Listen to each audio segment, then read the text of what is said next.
So here are my plans for the Belle inspired lingerie set.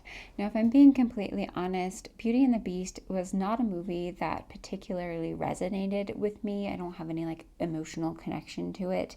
I didn't particularly like the music in it as much as I loved some of the other Renaissance Disney movies, and it's not one that I watched very frequently as a child. But I couldn't pass up the opportunity to do another yellow set because yellow is one of my favorite colors. So of course I wanted to do a yellow set based off of her yellow ball gown. So what I've drafted or what I've drawn up here is pretty simple three-piece set with a bra, a garter belt, and some underwear. So the idea for the bra is that I want to do sort of like a semi-long line bra. I'm thinking about using the Boylston pattern from Orange Lingerie. I sort of like that sweetheart neck design, and I like that it has some fabric straps as well. And then I want to overlay it with this sort of like swag on the exterior of the bra.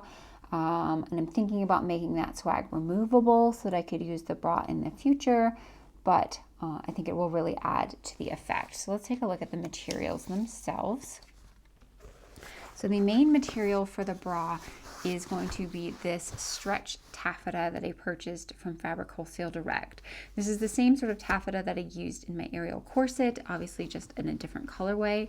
It has a decent amount of stretch here, as you can see, so it works nicely in bras, but it is a woven fabric, so it's not knit, and so it does require a little bit extra attention to detail, making sure that I flat line it in like a sheer cup lining, just to make sure that none of those seam allowances are going to shred apart and disintegrate. So this is the main fabric. I do like the sheen on it, and I think it looks really pretty. And then for the swag component, I purchased this silk chiffon. So I have a yard of it. I'm hoping that a yard is enough, but I basically want to do some like bias strips that I'll sew into tubes.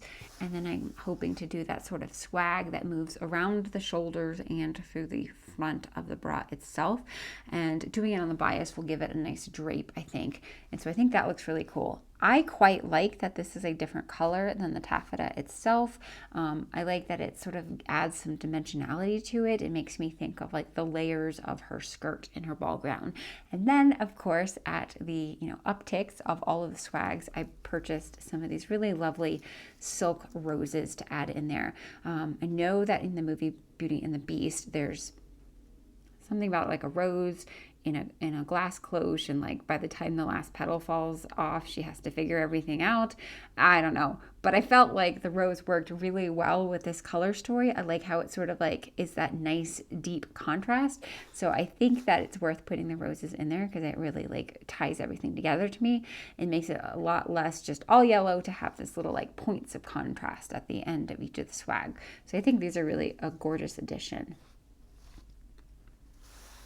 Now I also picked out some lace from my stash. I have this golden lace left over from my New Year's Eve project, and I was thinking about maybe using it in combination with the taffeta, like maybe overlaying it on top of the taffeta to get a little bit more dimension. But as I'm sitting here and putting it on, I don't know that I particularly love it over the taffeta. Maybe I might just use it in the cups itself. I could just use it in the cups with the swag and then taffeta below. I don't know. I'll have to play around with it a little bit. As with all of my Disney projects, I really figure a lot out as I'm moving along and just sort of play around with my materials and figure out what I like best. And it's been working for me so far. I've really liked what I've come up with. So I'm going to continue moving on in that same vein of action where I just audition things, try it out, see if I like it. If I don't, I get rid of it and move on. So there's the possible lace that I'm going to be using in the garment. And then for the bottoms, I was originally thinking I could use the stretch taffeta in the bottoms as well because it is pretty stretchy.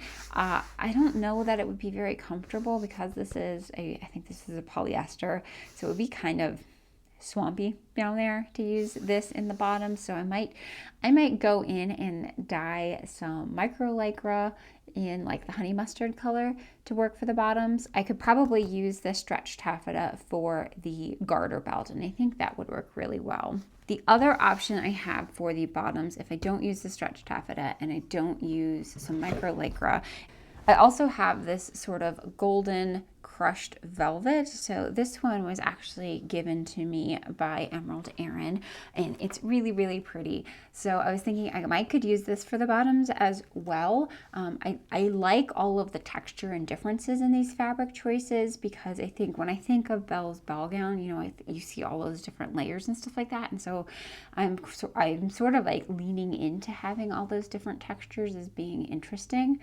So if I don't end up using this velvet in the bottoms, then I'll probably do a second set using this golden stretched velvet, because I think this would be like my wearable version of Belle, because I do really, really like this color. And so I want to go ahead and get this sewn up as well. So that's all the plans for my Belle inspired lingerie. Make sure that you come back later this month and see sort of the construction process and all of the design choices as I move along making these. I'll see everyone next time. Take care.